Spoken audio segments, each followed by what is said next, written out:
Yeah, Basel YouTube, 6fthax here. Have for you guys today a Wi-Fi battle against my boy Azure Bolts. Of course, if you guys do enjoy the video, make sure to hammer that like button down below to answer the question of the day. Thank you guys for the support yesterday on the debut of the new layout. I think only like maybe a handful of you didn't like it, but for the most part, a majority of y'all really did enjoy it, so I'm really happy about that. Hopefully, those of you who dislike it don't really have too much of a problem with it, and you can still continue to enjoy the videos. So, I'm going to be leading off with my Volcanion, as Azure is going to be leading off with his Serena. Now, going into this match, the two biggest threats I saw on Azure's team were going to be the Komodo and the Thunderous, just because I need to find out which sets they are both running so I can determine on how I'll be able to play against them.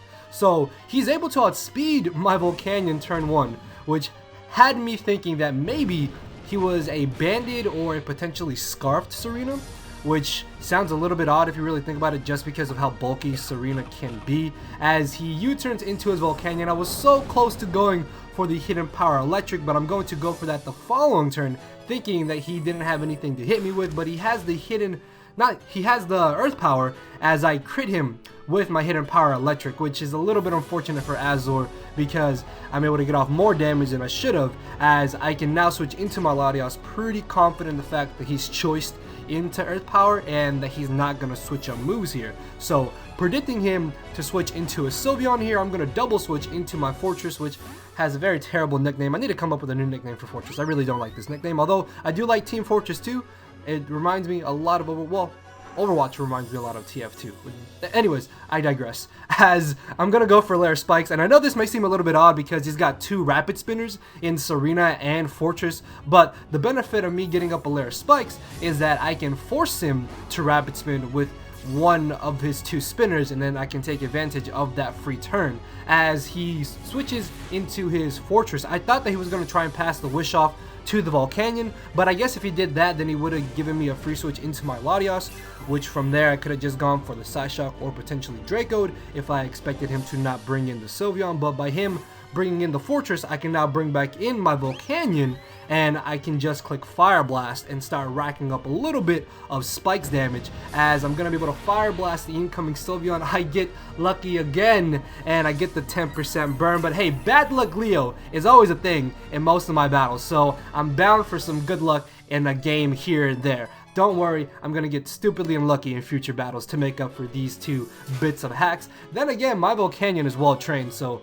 what can I really say? As he goes for the Protect, I guess just scouting out to see what I wanted to do.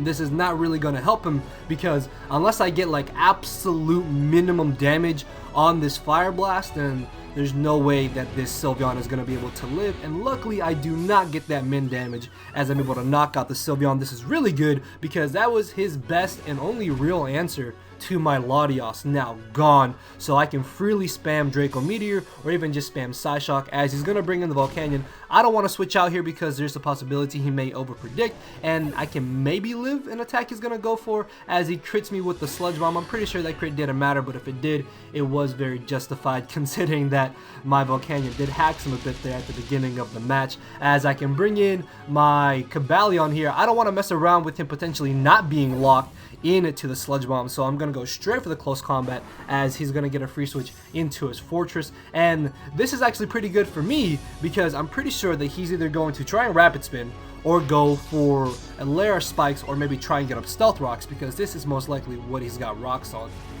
As he's going to go for the Rapid Spin, I do go for the Swords Dance, and I'm thinking I'm at +2. I'll be able to easily knock out this Fortress and prevent it from getting up hazards on my side of the field, right? No, look at this. Fortress eats that close combat.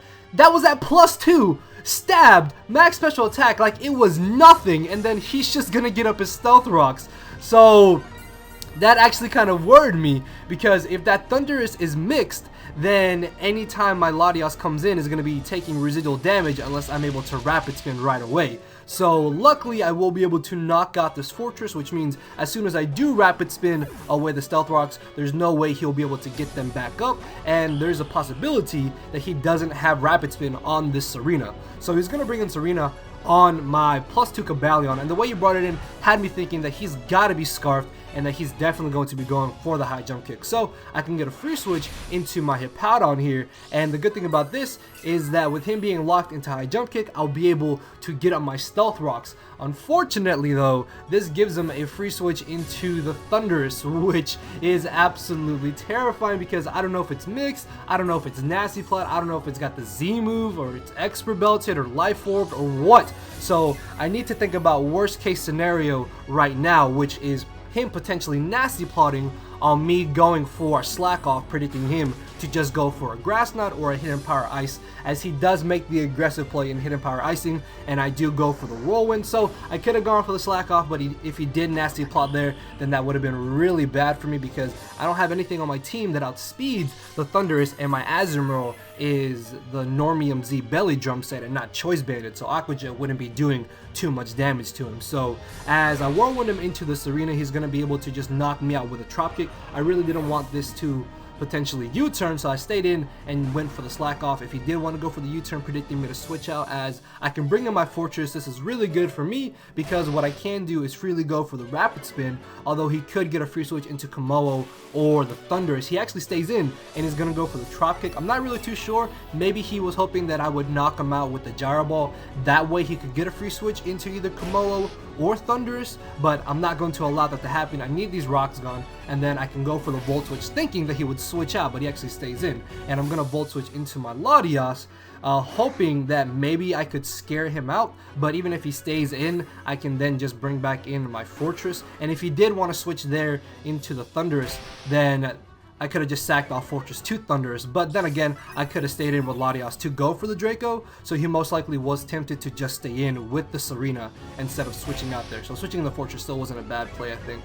As I'm able to get up a Lair Spikes this turn, he just keeps spamming Drop Kick, so I'm pretty sure he's going to try and just sack off the Serena here. So after getting up this Lair Spikes, I was very, very close to trying to get up 2 layers, hoping to get off more residual damage on the Komodo. Luckily though, last second, I decided to go for the Volt Switch instead, as he actually switches into the Thunderous. Now I did run the calc, and my Cobalion at full HP can live a Thunderbolt. I can't live a Focus Blast though, but I can live a Thunderbolt, and I'm hoping he doesn't have the Focus Blast, but he does have it, but he then misses, and that actually kind of sucked. But then again, I could have brought in my Latias afterwards to go for the Draco, because I'm pretty sure at this point he doesn't have the knockoff, which is what I was mainly scared of, as he's going to be able to knock me out with the Discharge. The reason why he's got Discharge is because he put it on most likely before the FFA session that we did, so if he had Thunderbolt, then obviously he would have knocked me out. As I can now bring in my Azure, he's at the point where Rocks is going to take him out, so I can safely go for the Aqua Jet here, which is really good, as he's going to be able to get a free switch back into this arena. I do not want to stay in against this arena because I may need my Azure to prevent that Komodo from potentially spamming Specs Clanging Skill, or if it's Dragon Dance, I'm going to need it to potentially live one hit. So I'm going to switch directly into my Fortress as he makes a really good play, goes for the U-turn, knowing that I wouldn't leave in my Azure, and he's going to be able to U-turn into his Komodo. Now, if he's Dragon Dance Komodo, he could very well still win this battle. So I'm hoping that he is actually Specs, and I'm going to try and go for the Volt Switch into my Azure, so I can hopefully go for the Play Rough. And because he most likely has Bulletproof, my Gyro Ball actually does not affect him, and he turns out to be Dragon Dance. And this is absolutely terrifying, because now I need to hope that my Azure lives a +1 Poison Jab from this Komodo. Otherwise, I'm about to get swept by this thing, because he could potentially knock out my Fortress and beat it 1v1, as I do just barely live the Poison Jab. I need to hit this Play Rough, which luckily I am going to be able to do, and just nuke this Komodo, and at that point, the victory is basically mine, because if he had knocked me out with that Poison Jab, I have no move to hit him with my Fortress outside of Volt Switch, and at +1 he outspeeds my Latias, so he definitely would have won the battle there if he had knocked out my Azure. Luckily though, I do have some defensive ease on my Azure, and I'm going to be able to knock him out, as his last mon is this arena. I will now be able to bring in Latias, take any hit that he wants to go for, as he does reveal to me that he's Scarfed, and in return I'll be able to knock him out with the Draco Meteor. Even if I had missed the Draco, Fortress could have just gyro balled Serena and then knocked it out. So good game to my boy Azure. I know some of you guys have commented saying that you want me to leave Pastebins of the teams that I use in the description, so I'm gonna start doing that for future battles. Now of course, if you guys did enjoy the video, make sure to hammer that like button down below to answer the question of the day, guys. Thank you all for watching, and I will see you all tomorrow. So later everybody, check out the 2 videos on the end screen that were uploaded yesterday. So yeah, later guys. Cause my brain and heart are both tied in a knot, and this hinders me from crying a lot. This causing me to show no emotion. But when I said I cared, I wasn't joking. But I guess it's too late for me to become broken. For now, I'm living with no more pain, tears, or hoping. I'm just coasting. Yeah, I said I'm coasting. No more pain, tears, and hoping. For real.